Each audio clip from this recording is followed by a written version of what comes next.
Hello everyone, I'm Babli Jonathan and this is the 6 p.m. primetime newscast on Equinoxe television live from our headquarters in Cameroon's economic capital, Douala. In our top stories, police officers fired tear gas and bullets at angry protesters in Cameroon's economic capital, Douala. The angry Dakars took to the streets demanding for better working conditions and unpaid salaries, and the incident left several persons injured. And in sports, the Super Eagles of Nigeria rekindled hope that President Buhari's country may cross to the next stage of the ongoing 2018 FIFA World Cup in Russia. The Super Eagles just defeated Iceland 2-0 in their second encounter.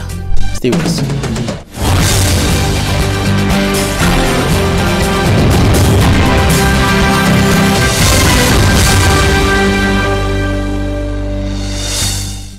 Thanks for joining me in this edition of the 6 p.m. primetime newscast on Equinoxe television. We begin with news on the Anglophone crisis.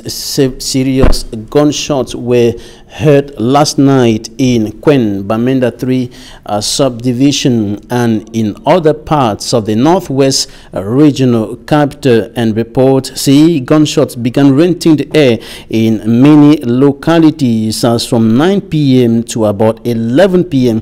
Ambazonian forces reportedly surfaced to put an end or a crackdown on the existing curfew that has restricted movement of persons at night for several months now, and some sources hint that a policeman or a police officer has been killed and some of the Ambazonian forces neutralized. Were yet to independently confirm this. Meantime, panic waves spread across the entire city of Bamenda last night, compelling several inhabitants of the city to remain indoors as a result of the prevailing situation. Now we take a look at latest news streaming in from Cameroon's upper house of parliament, notably concerning the Anglophone crisis, and news streaming in from the upper house of the country's parliament see an updated list of soldiers who lost their lives in the ongoing Anglophone crisis in the two English-speaking regions, the northwest and southwest regions of Cameroon, has been presented to Senate members in a plenary sitting that was, of course, earlier today. An updated list of defense and security forces who have been killed in the political unrest in the northwest and southwest regions have been was read out during a plenary sitting of the Senate that was earlier today, and the reading of the list by the minister delegate at the presidency of the Republic in charge of defense, Joseph Beti Asomo, was a provoking incident. It provoked a lot of emotions in the upper house of parliament. That was in response to the question in the security condition of the northwest and southwest regions of the country, and the Minister of Defense read a long list of 84 military personnel killed in the northwest and southwest regions of the country. The minister responding to the question from senators as concerns the Menka incident in Pinin Santa subdivision some weeks ago, said with bravery, courage and professionalism, the defense forces of the country are continuously exercising their duty in protecting the country's territorial integrity. Minister Joseph Beti Asomo also said that the military is doing everything possible to rid the country of to get the country rid of a group of individuals qualified by many government officials as terrorists, including the Minister of Communication and even the Prime Minister, who has qualified the independence of fighters in the northwest and southwest regions of the country as terrorists. In the same vein, we go over to the southwest region of the country to take a look at the situation over there, notably concerning the Boya-Kumba Highway. Passengers in the southwest region have now remained stranded at some motor parks due to an astonishing increase in the transport fare provoked by the escalating tension in the region, and passengers at the Mile 17 motor park are compelled to pay the sum of 5,000 francs CFA to travel to Kumba instead of the usual 1,500 francs CFA. It should be recalled that that highway was blocked for several days by separatist fighters. I told you earlier that a standoff between some dockers at the Douala Seaport and forces of law and other police officers, notably here in the city of Douala, left many of them injured. They went protesting in front of the entrance, one of the entrances into the seaport, the Douala Seaport, demanding for better working conditions and other issues. They presented their grievances, but the police came out in their numbers to quell down the protests. We have details with a reporter who was on the ground. For me, Armstrong Sanda. Workers on the streets manifesting their grievances in one of the entryways into the port of Douala. They are in a standoff with police officers who have been dispatched to disperse and calm them. Live and rubber bullets, police firing tear gas at the striking workers characterized the scene, some of them wounded.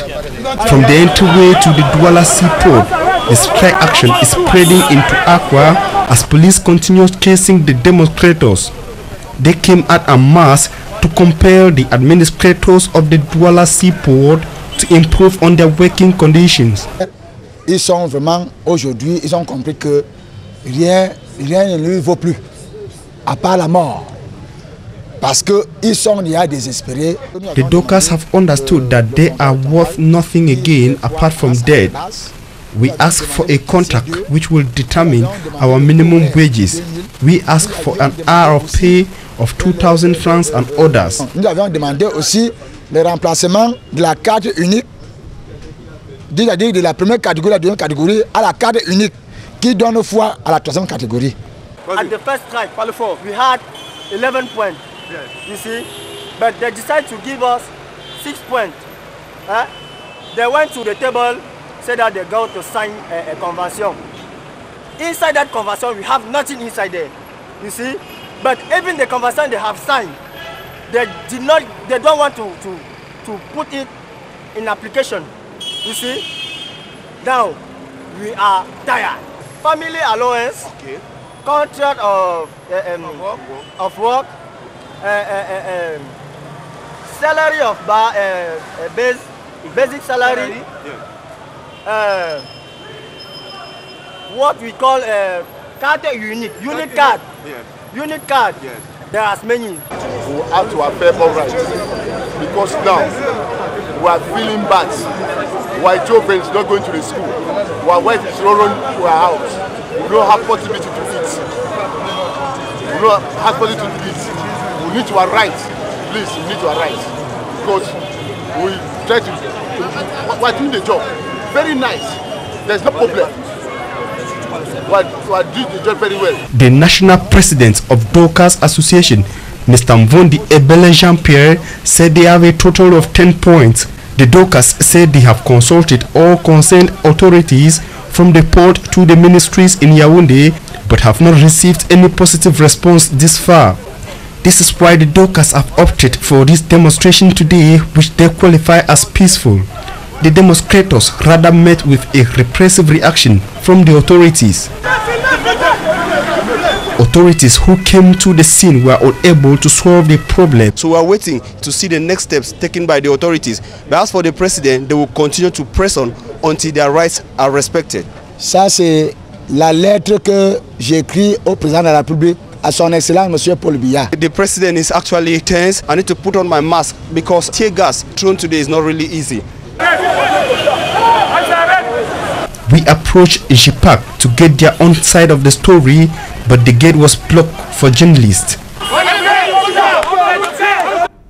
And the country's Minister of Transport, Masina Nkale Bibehe, has instructed authorities at the Douala Seaport to create a platform for permanent consultation and dialogue between the administration of that sea transport or maritime transport institution and its workers.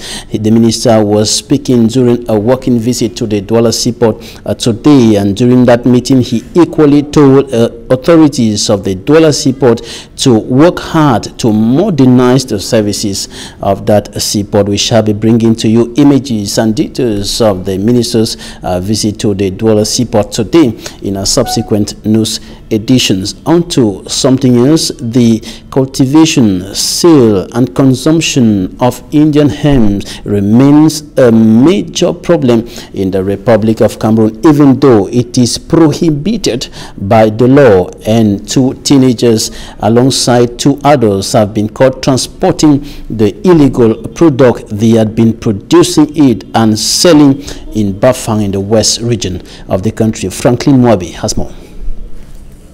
4 persons have been caught with marijuana in Bafang subdivision of the West region.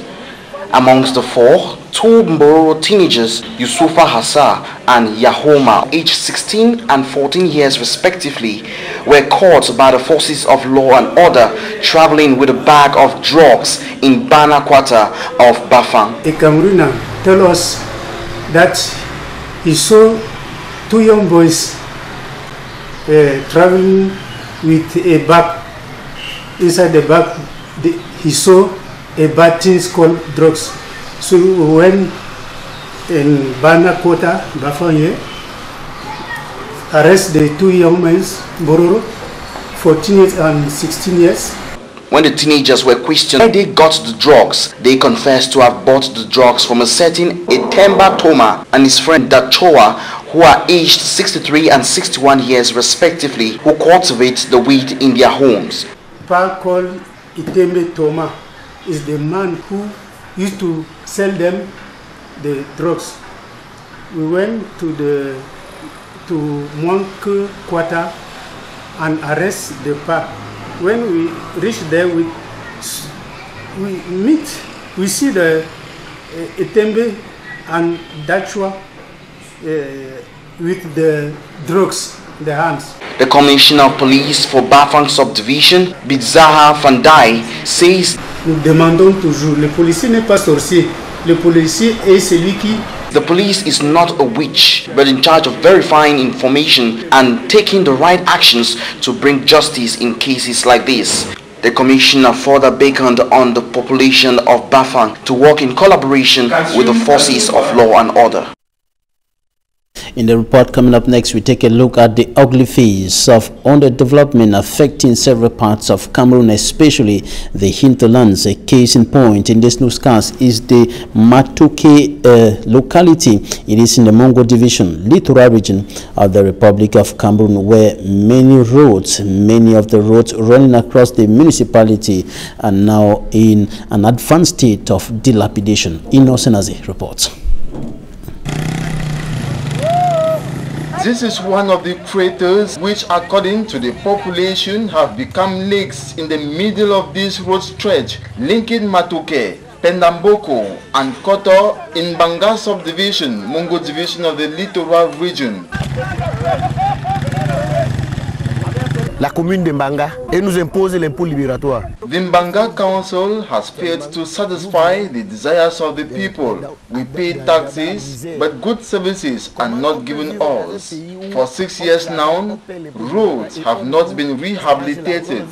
We have decided to engage in community labor to render the roads accessible. Parce qu'on ne peut pas vivre et tomber entre nous, parce qu'on ne nous aide pas. The poor community relies on generators for electricity,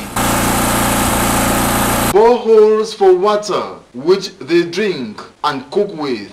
At times, the boreholes run dry. Others say council authorities have been making barren promises to fix roads, provide electricity and other social amenities. Ils n'ont rien donné et les gens là boudent. Les gens là se plaignent. Inhabitants of this locality rely mostly on agriculture with a lot of farm produce but no transportation means to markets.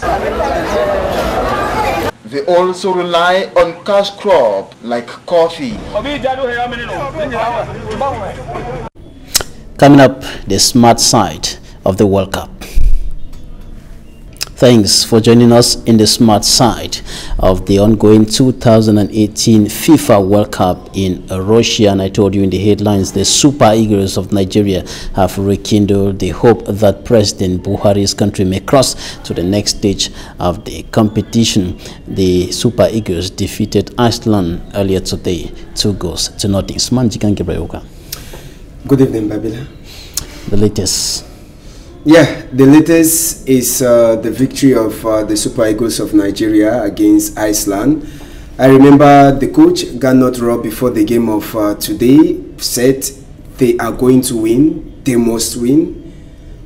I don't know whether he was so confident about the victory or he already saw it coming, but it happened as he said, 2-0, and one person, Ahmed Musa, is already among the top goal scorers already, we might put it that way, because with 2 goals in a single game, it already shows how good and how pacey he is in that match. So it was a great game for Nigeria. Remember, they lost 2-0 in their first encounter with against Croatia, and it was like a revenge on the Iceland side that managed to hold Argentina by 1 goal to. It was a 1-1 draw in their first game against Argentina. So that spirit was brought down this afternoon or this evening by the Super Eagles of Nigeria, and I could see on the table it is Brazil who started the day, but we must say that this Nigerian game was the African crowd puller game this afternoon, because everybody knew that Nigeria, if they would have fumbled this afternoon, maybe getting a draw, it would have been a very difficult run for them. So the 2-0 victory was a good one, and I must tell you, Nigeria will go up now to the second position in the group, because already Croatia is already qualified for the group stages, 2 games, 2 victories. So Croatia is already gone. But you know that before the Nigerian encounter, maybe I will have images of the Super Eagles in pictures before we come to talk about the Brazil encounter. Remember that the Super Eagles game was won with one of the jerseys that many people out there, many supporters in Russia actually had it. This jersey, as you can see, it is a jersey that we are saying that it has cost over 3 million people to pre-order for this jersey out there in the World Cup village. They have gone back to the production house to order for this jersey, and maybe the jersey was the luck for Nigeria after they won their game. Maybe we'll have pictures of the Nigerian football team, that is the Eagles against Iceland this afternoon. Remember, it was a very good encounter for Nigeria and Iceland, and just to know that it was one of the first time both countries were meeting in an international competition. John Obi Mikel there, the emblematic captain, charismatic captain of the Super Eagles, who led his team into the Volden field today, and the goal getter Ahmed Musa, who was one of the fastest runners on the pitch this afternoon, and a host of other players who came in totally decided. Francis Ugozo, the goalkeeper, 19 years, who has the youngest age in the World Cup after that of Kylian Mbappe of France, and all of those things, they are the ones who actually made things possible for Nigeria to clinch the victory this afternoon, beating Iceland by 2-0. Now, maybe just for us to talk about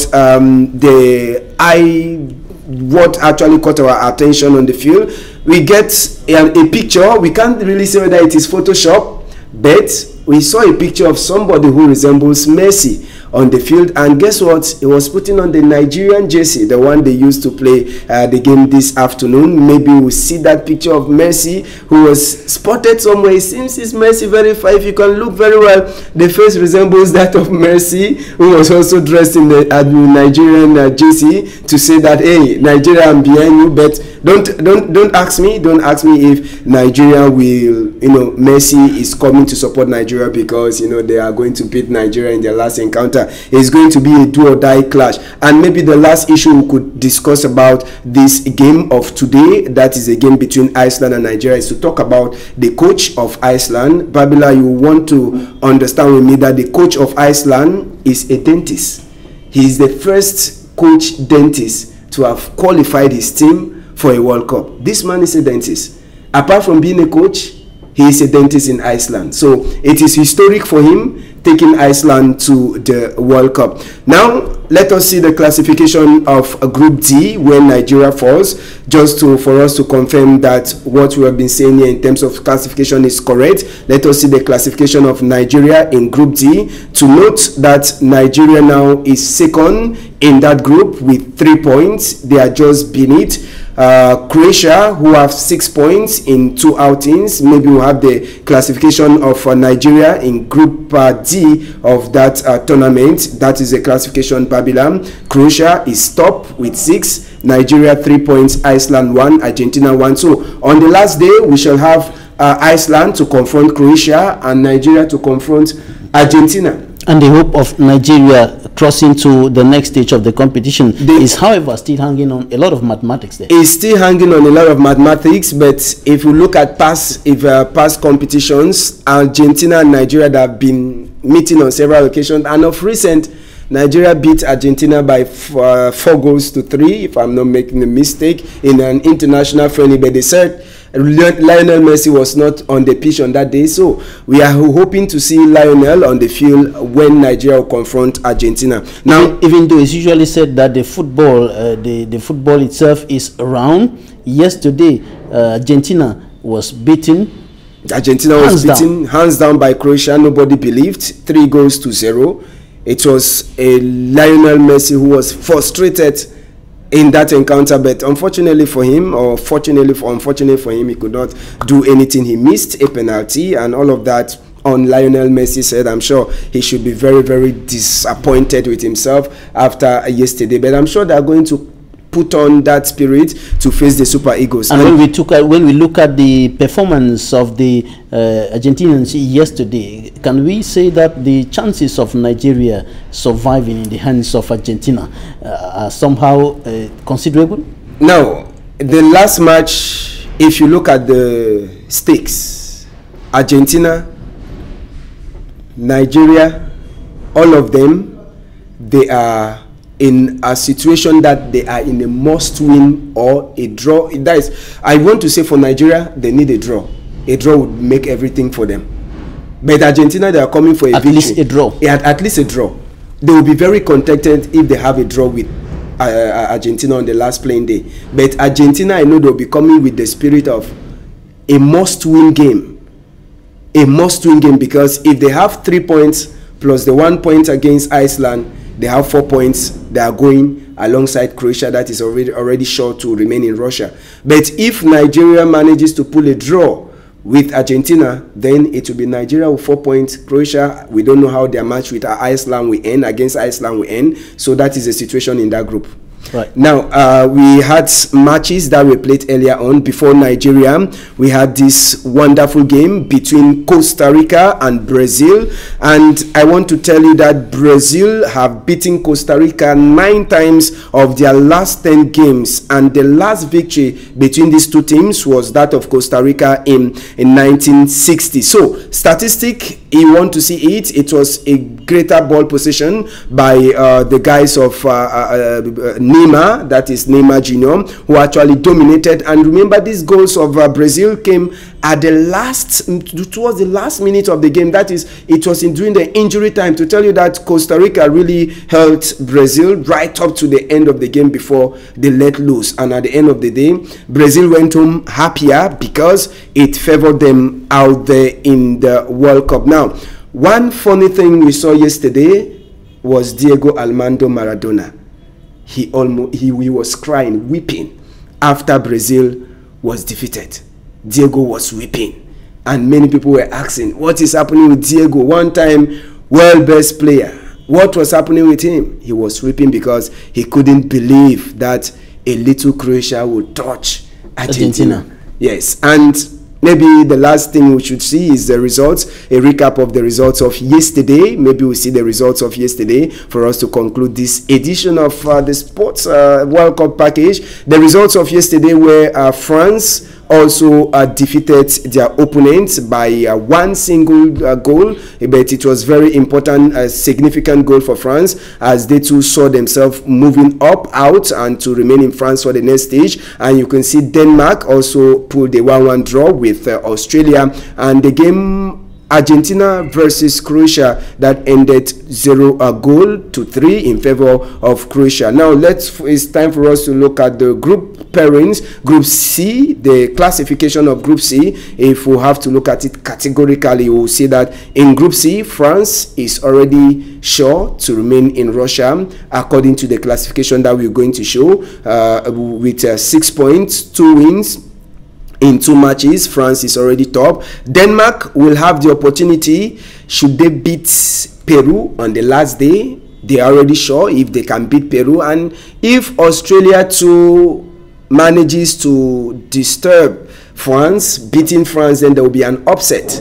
And Denmark doesn't beat Peru, because for now Peru has lost everything. But you know, they say a dying person will look for the smallest thing for him to hold and survive. So Peru might not want to go out with no point in Russia. So Babila, that is it for the special World Cup page that we have this this evening. Just to know that for now, already qualified, just for us to recap, we have teams like Russia, France. We also have France, Portugal, we have Uruguay, and also the great France that have qualified this far for the next stage. And those that have already gone home, we have things like Egypt, Saudi Arabia, Morocco, and Peru. They have already gone home. And for now, we still have matches to come up tomorrow and after tomorrow. So the Group 2 round 2 matches are still ongoing, and several surprises are still expected to come. Thanks a bunch, Smart Jikan Gabriel. You'll be coming back on set next Monday. Next Monday.